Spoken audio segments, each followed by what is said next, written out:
ગઈકાલે લાલજી મિડલિસ્ટથી શરૂઆત કરેલી આજે શોભાયાત્રા કાઢી અને આવા આગળના પ્રસંગને આપણે ઉજવવા જઈ રહ્યા છીએ. એના પહેલાં આપણા દેશની અંદર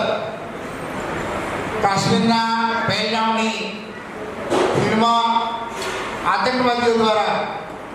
એક ભયંકર હુમલો કરવામાં આવેલો અને એની અંદર અંધાધૂંધી ગોળીબારની અંદર તેના સ્થાનિક લોકો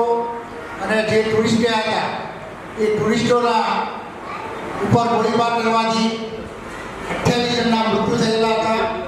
અને ઘણા માણસો ઘાયલ પણ થયા હતા. એ બાબતનો આપણે દુઃખ છે અને એ દુઃખના અનુસંધાને આ મૃતકોને શ્રદ્ધાંજલિ આપવાનું આપણે આજે નક્કી કરેલું છે.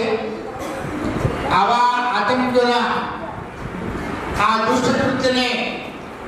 ભાણોદર મોમિન દુની જમાતની પીર અબ્દુલ તાલિબ સાહેબની દરગાહ અને આપણી જમાતના પ્રમુખ શ્રી કારોબારી સભ્યશ્રીઓ અને તમામ જમાતના સભ્યો અને બાબા સાહેબના મુરીદો આવા આતંકીઓના અપીલ છે કે આવા દુષ્ટ લોકોને ભીડી વળીને એકઠા કરી એમને સખતમાં સખત સજા કરવામાં આવે અને એમની સામે